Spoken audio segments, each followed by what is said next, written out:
Here we go. The end of chapter 3 of East of Eden. Cyrus walked to the kitchen stoop before he stopped and raised his head. "Where are you?" he asked. "Here, right behind you, right here." "You asked a question. I guess I'll have to answer. Maybe it's good and maybe it's bad to answer it. You're not clever. You don't know what you want. You have no proper fierceness.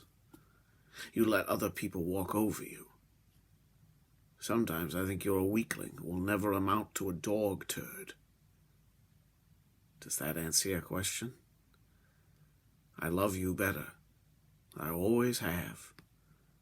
This may be a bad thing to tell you, but it's true. I love you better. Else why would I have given myself the trouble of hurting you? Now shut your mouth and go to your supper.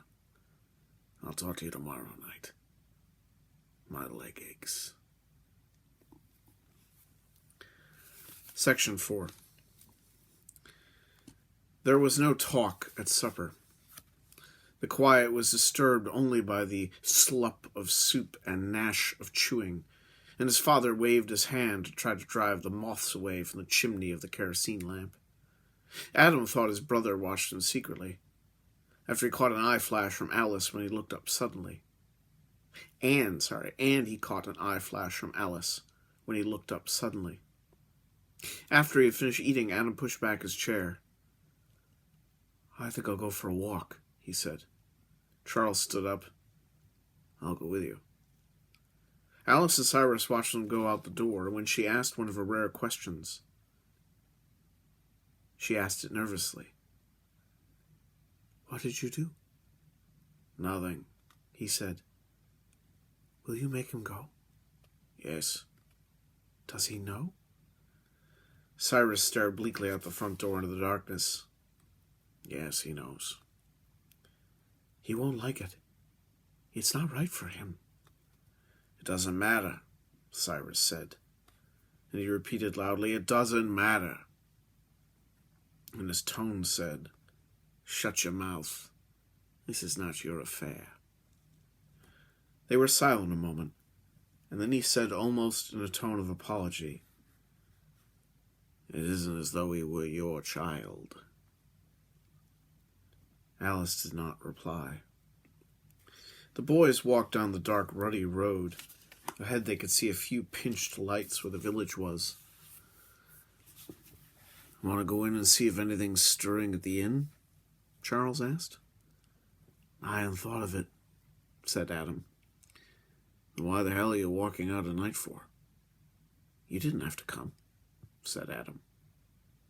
Charles moved close to him. "What did he say to you this afternoon? I saw you walking together." "What did he say?" "He just talked about the army, like always." "Didn't look like that to me," Charles said suspiciously. "I saw him leaning close, talking the way he talks to men. Not telling, talking." "He was telling," Adam said patiently. And he had to control his breath, for a little fear had begun to press up against his stomach. He took as deep a gulp of air as he could and held it to push back at the fear. "What did he tell you?" Charles demanded again. "About the army and how it is to be a soldier." "I don't believe you," said Charles. "I think you're a goddamn mealy-mouthed liar. What are you trying to get away with?" "Nothing," said Adam. Charles said harshly, "Your crazy mother drowned herself. Maybe she took a look at you. That'd do it." Adam let out his breath gently, pressing down the dismal fear. He was silent. Charles cried, "You're trying to take him away. I don't know how you're going about it. What do you think you're doing?" "Nothing," said Adam. Charles jumped in front of him so that Adam had to stop, his chest almost against his brother's chest. Adam backed away, but carefully, as one backs away from a snake. "Look at his birthday," Charles shouted. "I took 6 bits, and I bought him a knife made in Germany. 3 blades and a corkscrew, pearl-handed. Where's that knife? Did you ever see him use it? Did he give it to you? I never even saw him hone it. Have you got that knife in your pocket? What did he do with it? Thanks, he said, like that. And that's the last I heard of a pearl-handled German knife that cost 6 bits. Rage was in his voice, and Adam felt the creeping fear. But he knew also that he had a moment left. Too many times he had seen the destructive machine that chopped down anything standing in its way. Rage came first, and then a coldness, a possession, non-committal eyes, and a pleased smile, and no voice at all, only a whisper. When that happened, murder was on the way, but cool, deft murder, and hands that worked precisely, deliberately. Adam swallowed saliva to dampen his dry throat. He could think of nothing to say that would be heard. For once in a rage, his brother would not listen, would not even hear. He bulked darkly in front of Adam, shorter, wider, thicker, but still not crouched. In the starlight his lips shone with wetness. But there was no smile yet, and his voice still raged. What did he do? What did you do on his birthday, What did you do on his birthday? You think I didn't see? Did you spend 6 bits, or even 4 bits? You brought him a mongrel pup you picked up in the woodlot. You laughed like a fool, and said it would make a good bird dog. That dog sleeps in his room. He plays with it while he's reading. He's got it all trained. And where's the knife? Thanks, he said, just thanks. Charles spoke in a whisper, and his shoulders drooped. Adam made one desperate jump backward and raised his hands to guard his face. His brother moved precisely, each foot planted firmly. One fist lanced delicately to get the range, and then the bitter frozen work. A hard blow in the stomach, and Adam's hands dropped. Then 4 punches to the head. Adam felt the bone and gristle of his nose crunch. He raised his hands again, and Charles drove at his heart. And all this time Adam looked at his brother as the condemned look, hopelessly and puzzled at the executioner. Suddenly, to his own surprise, Adam launched a wild, overhand, harmless swing, which had neither force nor direction. Charles ducked in and under it, and the helpless arm went around his neck. Adam wrapped his arms around his brother and hung close to him, sobbing. He felt the square fist whipping nausea into his stomach, and still he held on. Time was slowed to him. With his body, he felt his brother move sideways to force his legs apart, and he felt the knee come up past his knees, scraping his thighs, until it crashed against his testicles, and flashing white pain ripped and echoed through his body. His arms let go. He bent over and vomited, while the cold killing went on. Adam felt the punches on temples, cheeks, eyes. He felt his lips split and tatter over his teeth, but his skin seemed thickened and dull, as though he were encased in heavy rubber. Dully he wondered why his legs did not buckle, why he did not fall, why unconsciousness did not come to him. The punching continued eternally. He could hear his brother panting with the quick, explosive breath of a sledgehammer man. In the sick starlit dusk, he could see his brother through the tear-water blood that flowed from his eyes. He saw the innocent, non-committal eyes, the small smile and wet lips. And he saw these things, a flash of light and darkness. Charles stood over him, gulping air like a run-out dog, and then he turned and walked quickly back toward the house, kneading his bruised knuckles as he went. Consciousness came back quick and frightening to Adam. His mind rolled in a painful mist. His body was heavy and thick with hurt. But almost instantly he forgot his hurts. He heard quick footsteps on the road. The instinctive fear and fierceness of a rat came over him. He pushed himself up on his knees and dragged himself off the road to the ditch that kept it drained. There was a foot of water in the ditch, and the tall grass grew up from its sides. Adam crawled quietly into the water, being very careful to make no splash. The footsteps came close, slowed, moved on a little, came back. From his hiding place, Adam could see only a darkness in the dark. And then a sulphur match was struck, and burned a tiny blue until the wood caught, lighting his brother's face grotesquely from below. Charles raised the match and peered around, and Adam could see the hatchet in his right hand.